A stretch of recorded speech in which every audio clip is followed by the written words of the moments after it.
कैसे हो? मस्त हो, स्वस्थ हो, तंदुरुस्त हो? आइए आपको बहुत ही शानदार टॉपिक पढ़ाता हूं। आप ये समझ लीजिए कि हर एग्जाम के लिए इंपॉर्टेंट है। जहां जहां पर भी ये समतल में गति का टॉपिक आता है, चैप्टर आता है, नीट हो, आईआईटी हो, किसी भी कंपटीशन एग्जाम की बात करो, वहां पर इससे आधारित, इस पर बेस्ड क्वेश्चन आता ही है। तो इसलिए प्यारे बच्चों, इसको गौर से समझिए, ध्यान से देखिए। सदिशों का जब संयोजन करते हैं, सदिशों को जोड़ते हैं, दो सदिशों को जब जोड़ते हैं तो एक परिणामी सदिश आता है।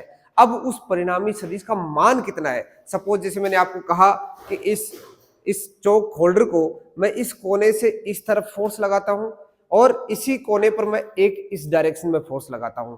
आपको कहा जाएगा कि ये किधर जाएगा। सपोज मैंने इससे रस्सी बांध ली, दो, एक रस्सी इधर पकड़ ली, एक रस्सी इधर पकड़ ली, दोनों को खींच रहा हूं। अब ये जाएगा किधर? न तो इधर जाएगा न इधर जाएगा, ये इधर जाएगा। तो इधर कितने बल से जाएगा, कितना विस्थापित होगा, कितना बल लगने वाला है, ये सारी की सारी जो इन्फॉर्मेशन है वो हम इस टॉपिक के मदद से सीखने वाले हैं। तो आइए बच्चों, बिना देरी किए हम इसको सीखने की कोशिश करते हैं। सपोज मेरे पास एक सदिश है, वो P सदिश है, दूसरा सदिश है बेटे Q सदिश, वो इधर जा रहा है। एक है P सदिश, एक है Q सदिश, दोनों एक दूसरे से कितने कोण पर है? तो कोण कैसे ज्ञात करेंगे बेटे? इसको आगे बढ़ा दो और इन दोनों के बीच का कोण, इसको चलो बेटे मैं नाम बदल देता हूं, ए सदिश तथा बी सदिश, क्योंकि क्यू करने से यहाँ थीटा आएगा, है ना? थीटा और क्यू को मिक्स कर दोगे आप। तो इस ए सदिश को मैंने आगे की ओर बढ़ाया तो दोनों के बीच में कोण कितना हो गया? थीटा। यानी एक सदिश इधर जा रहा है, दूसरा ऐसे जा रहा है, दोनों के बीच का जो कोण है वो थीटा मेरे को दे रखा है। अब मेरे से कहा गया है कि बताइए इन दोनों का एक परिणामी सदिश किधर होगा, उसका मान कितना होगा, उसकी दिशा क्या होगी, ये सारी की सारी इन्फॉर्मेशन मुझे बतानी है। समझ रहे हो आप बात को? कि यानी एक कोई भी आपके पास एक कोई ऐसा पदार्थ है, उसको आप इधर खींच रहे हो। जैसे आप इसका बेस्ट एग्जांपल बताओ, बरसात का मौसम है, अब नाव चला रहे हैं लोग, एक किनारे से दूसरे किनारे पर पहुंचने के लिए क्या चला रहे? नाव चला रहे, नाव में बैठ के जा रहे। अब नदी जा रही है ऐसे, नदी ऐसे कल कल करती हुई ऐसे जा रही है, आपको क्रॉस करके ऐसे जाना है। बताओ, अब आपको कहा जाए कि आप कितने समय में, कितने वेग से, आपकी चाल क्या होगी, आप इसे क्रॉस करोगे तब। नदी उफान में है, नदी का चाल बहुत तेज है, आपको कितनी स्पीड रखनी होगी कि आप इसको क्रॉस कर पाओ, वरना तो आप डूब जाओगे उसके अंदर। कितना भी तेज मछुआरा हो, वो इस तेज चलती हुई नदी के अंदर डूब सकता है यदि उसको इस टॉपिक का नॉलेज नहीं हो। तो आइए बच्चों, इसको हम सीखने की कोशिश करते हैं। अब इसका परिणामी सदिश त्रिभुज नियम से हम क्या जानते हैं?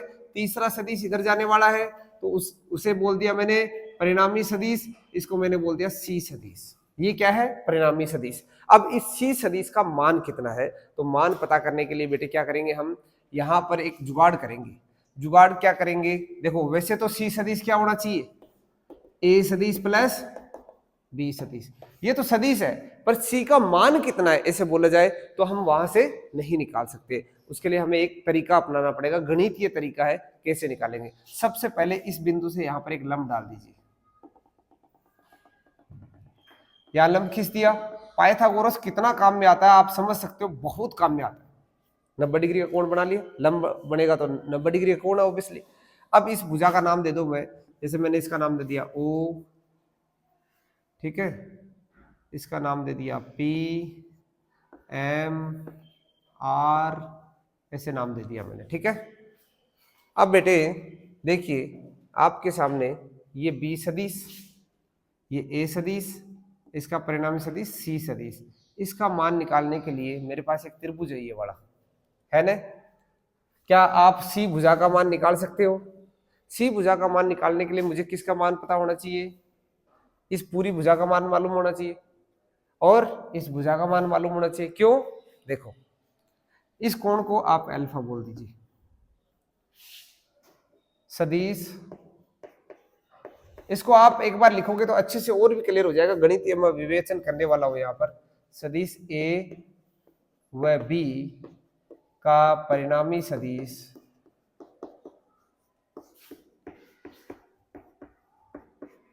C सदिश है।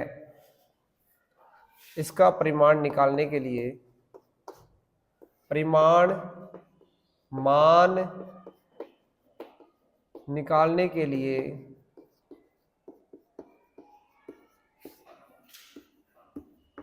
समकोण त्रिभुज की क्या ली जाती है, सहायता ली जाती है। और समकोण त्रिभुज की इजाद करने वाले वैज्ञानिक कौन है गणित में, पाइथागोरस, है ना। समकोण त्रिभुज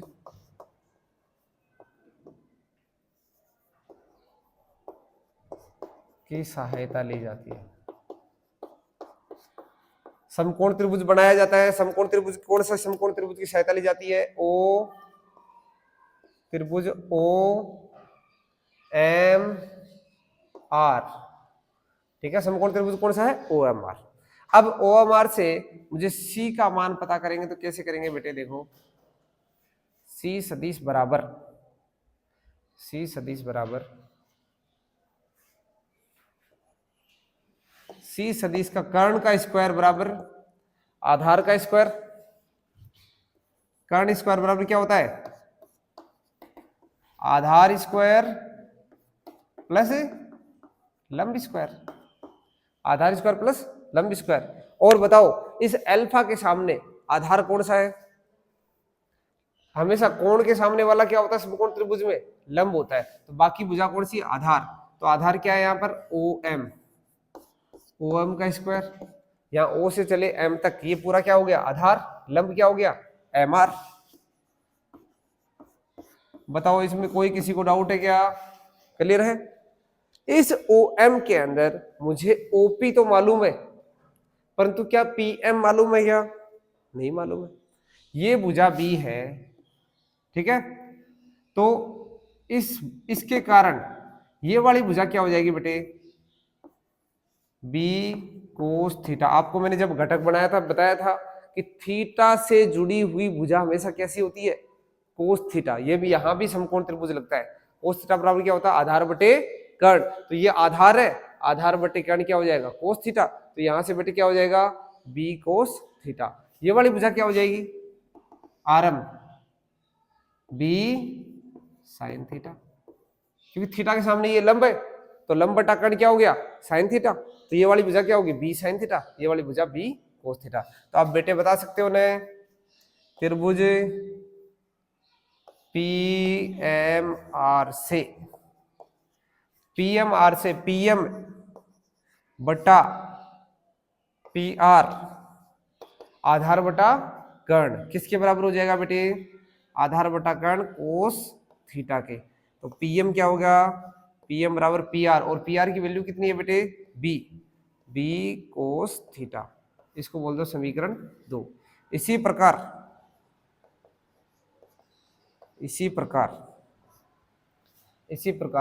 एम आर बटा पी आर लंब बटा कर्ण साइन थीटा। तो एम आर बराबर क्या आ गया, पी आर यानी बी साइन थीटा, समीकरण 3। अब बेटे ये बताइए, आपको पीएम की वैल्यू मालूम पड़ गई, एमआर की वैल्यू मालूम पड़ गई।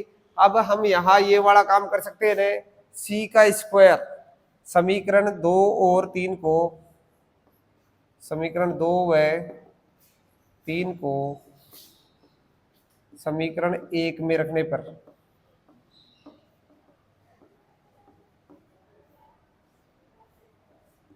समीकरण 1 में रखेंगे तो बेटे क्या हो जाएगा, सी का स्क्वायर बराबर ओ एम की जगह क्या लिख दूं मैं, OP plus PM, OP plus PM का स्क्वायर, और एम आर तो एम आर ही है, यहां पर वैल्यूज रखते जाओ। ओपी की वैल्यू क्या है, ए, प्लस पीएम की वैल्यू क्या है बेटे, बी कोस थीटा।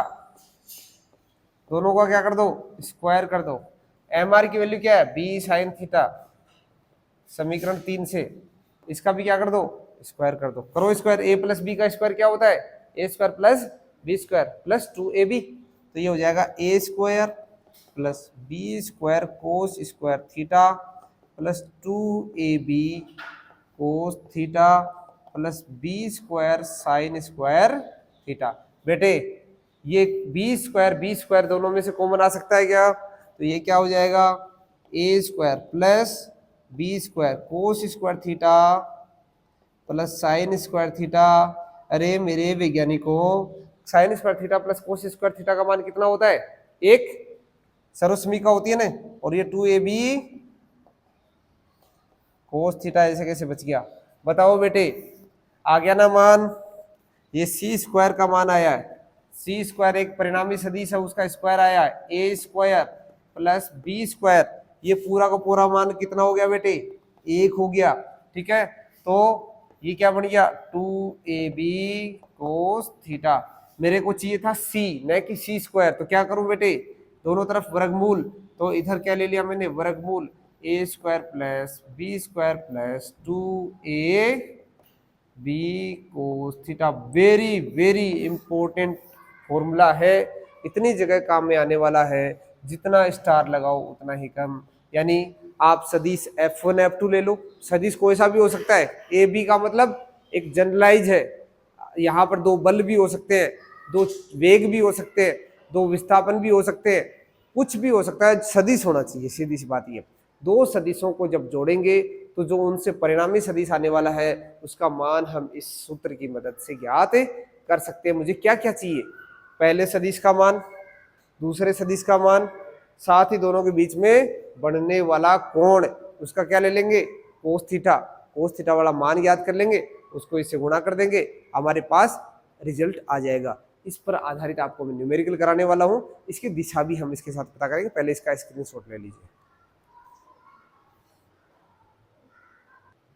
तो बेटे हमने परिमाण निकाल लिया, यानी इस सदिश का मान कितना होगा वो निकाल लिया। कितना आया बेटे? सी सदिश का परिमाण, यानी जिसे मैं सी भी बोल सकता हूं, ये आया अंडर रूट इस ए सदिश का स्क्वायर, परिमाण का स्क्वायर, प्लस बी का square plus 2ab cos theta. अब ध्यान रखिएगा, यहां पर कोण है दो, एक है अल्फा, एक है थीटा। बहुत सारे बच्चे यहाँ पर उलझ जाते हैं, कंफ्यूजन में फंस जाते हैं और इस दरिया से नहीं निकल पाते हैं। समस्या क्या है? वो ये नहीं समझ पाते थीटा कौन सा कोण है, अल्फा कौन सा कोण है। समझिएगा बेटे, एक जा रहा है इधर और एक जा रहा है इधर, इन दोनों के बीच में बनने वाला कोण क्या होगा? इन दोनों सदिशों के बीच का कोण होगा। जैसे एक सदिश ये, दूसरा सदिश ये, तो सदिशों के बीच बनने वाला कोण क्या होगा? थीटा। दो सदिशों के बीच का कोण, ध्यान रखना, क्वेश्चन का लैंग्वेज पढ़ना अच्छे से, कंफ्यूजन बहुत बड़ा है। दोनों सदिशों के बीच का कोण तो है थीटा, और सी सदिश और कोई एक सदिश, परिणामी सदिश और कोई एक सदिश के बीच का कोण कितना दे रखा है? अल्फा। यानी यहां पर आपसे पूछे कि परिणामी सदिश की दिशा क्या होगी, तो अल्फा लोगे या थीटा? बताओ। अल्फा। क्यों? क्योंकि थीटा तो है सदिशों के बीच का कोण और अल्फा है एक परिणामी सदिश और सदिश के बीच का कोण। तो परिणामी सदिश की दिशा अल्फा से निरूपित होगी। तो यानी मुझे क्या निकालनी है अब? परिणामी सदिश की दिशा, परिणामी सदिश की दिशा। और परिणामी सदिश की दिशा क्या होगी बेटे? अल्फा। अल्फा मुझे ज्ञात करना है, तो अल्फा सीधा सीधा तो आएगा नहीं, त्रिकोणमिति की सहायता लेंगे। त्रिकोणमिति यानी टेन अल्फा ले लीजिए।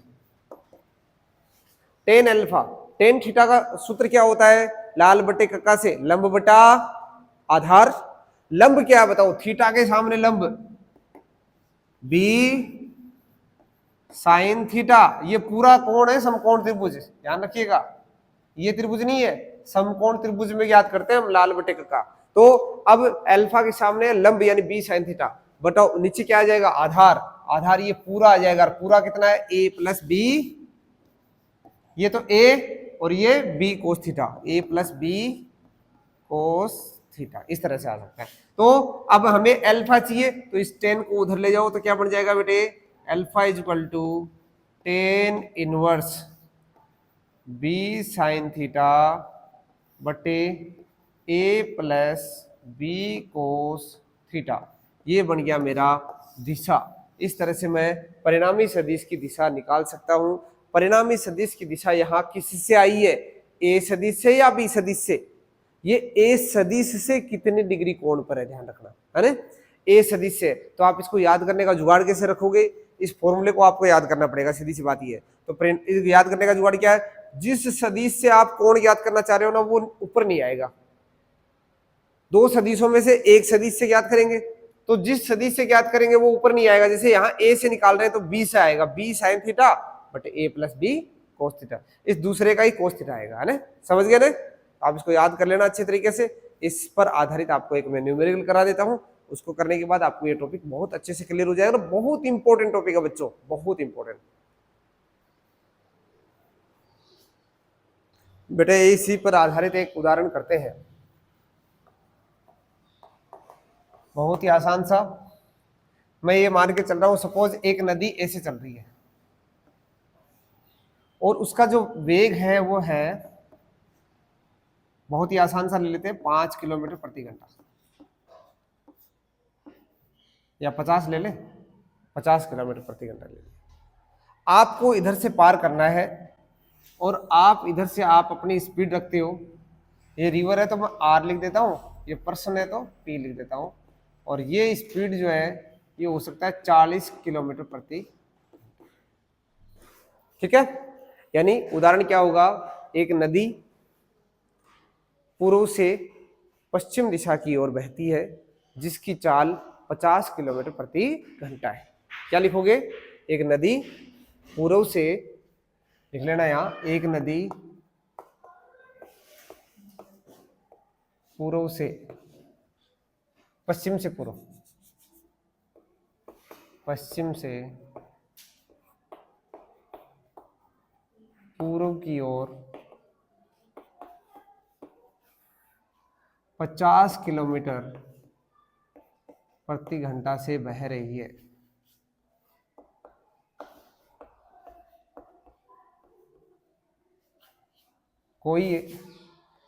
कोई व्यक्ति इसे पार करने हेतु दक्षिण से उत्तर की ओर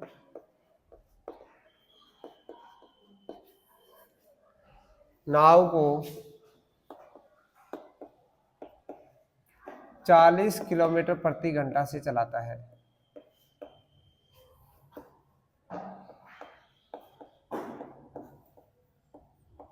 तब परिणामी चाल व दिशा ज्ञात कीजिए। सीधी सी बात है, हर अनपढ़ से अनपढ़ आदमी ये बता सकता है कि ये क्रॉस करना चाह रहा है इधर, पर ये होगी इधर नहीं, क्योंकि किधर जाएगा वो, ऐसे जाना पड़ेगा, नदी अपने बहाव के साथ ले जाएगी क्योंकि नदी का वेग जो है ज्यादा है। तो अब ये कितना लेके जाएगी, ये तो है इसका कोण अल्फा, ठीक है। अब इधर इसकी चाल कितनी होगी, इधर से ये वाली परिणामी, ये चाल आपको ज्ञात करनी है, ठीक है। इसको मैंने v बोल दिया। ये v का मान जो है उसे ज्ञात करना, कैसे ज्ञात करेंगे, इसकी चाल बदल जाएगी। ये चाहता है कि ये 40 से चले पर 40 से नहीं चल पाएगा, कितने से चलेगा वो आपसे पूछना चाह रहा है, ठीक है। तो बेटे बहुत आसान है, सबसे पहला मुझे क्या क्या चाहिए, दोनों सदिशों का मान चाहिए। दोनों सदिशों का मान कितना है बेटे बताइए, वी आर रिवर 50 किलोमीटर प्रति घंटा दिया हुआ है।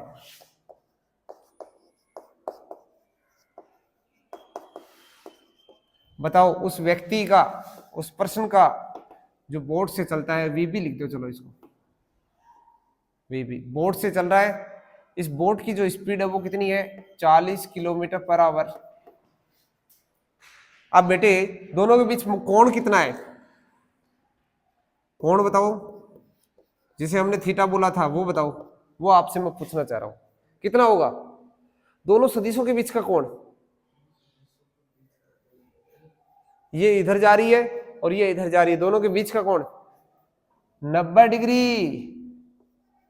दिया हुआ नहीं मिलेगा, ऐसे क्वेश्चन में कहीं नहीं मिलेगा कि आपको दोनों के बीच का कोण कितना है, आपको समझना पड़ेगा, क्वेश्चन को समझकर उससे इंफॉर्मेशन निकालनी पड़ेगी। तो कोण कितना है दोनों सदिशों के बीच, भाई नदी इधर जा रही है और वो इधर जा रहा है, 90 डिग्री होगा। और पूर्व पश्चिम दक्षिण उत्तर दक्षिण आपको बता रहा था, वैसे भी समझना है। तो थीटा हो गया 90। अब सूत्र लगाओ, v बराबर अंडर रूट वी आर का स्क्वायर वी बी का square 2 v r v b cos theta. बेटे ये सारी सारी इंफॉर्मेशन इसके अंदर रखो, आंसर फाइंड आउट करो, रिजल्ट मेरे को बताओ। ऐसे ही मैं आपको हिंट इसका और दे देता हूं, टेन अल्फा, अल्फा क्या हो जाएगा, टेन इनवर्स, बताओ ऊपर क्या आएगा, किससे कौन बना रहा है, वी आर से, वी आर से बना रहा है तो दूसरे वाले का कोस थीटा आएगा, ध्यान रखना, दूसरे वाला यानी वीबी, वीबी कोस थीटा बटे V R plus V B sine theta. गलत कर दिया क्या, ऊपर साइन थीटा आएगा, सॉरी,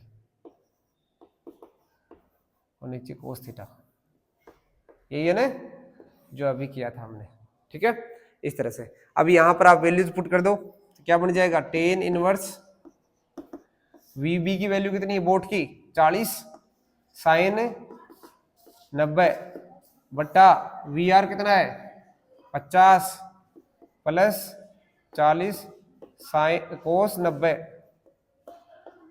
कोस 90 का मान कितना होता है बेटे 0, इसका मान साइन 90 का मान 1।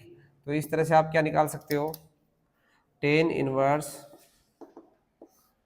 40 बटा 50, ये तो आगे दिशा, और यहां पर मान रखोगे तो ये क्या आ जाएगा, वी आर यानी 50 निकाल लिया क्या आपने, वी आर का स्क्वायर 40 का स्क्वायर प्लस 2 गुणा 40, वी आर 50 है, 50 गुणा 40 गुणा कोस 90, कोस 90 का मान 0, ये तो पूरी टर्म 0, तो क्या बच जाएगा बेटे यहाँ पर v बराबर अंडर रूट 50 का स्क्वायर 2500, 40 का स्क्वायर 1600, दोनों को जोड़ दो कितना आ जाएगा, अंडर रूट 6 5 11 है, 1 4 41, 4100 का वर्गमूल निकालना जानते हो आप, देखो 2 जीरो से तो 1 10 आ जाएगा बाहर,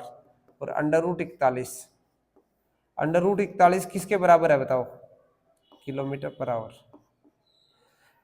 6 6 36 7 7 49, 6 पॉइंट समथिंग आएगा, 6 पॉइंट समथिंग, तो लगभग ये कह सकते हो आप, यानी ये 60 और 70 के बीच में आएगा, 60 और 70 किलोमीटर पर आवर के बीच, इसके बीच का एग्जैक्ट नहीं निकाल पाओ तो ऐसे भी लिख सकते हो आप, यहाँ क्या लिखोगे 60 किलोमीटर पर आवर से 70 किलोमीटर पर आवर के बीच का, इस तरह से आ जाएगा, ठीक है, सही तो है क्या।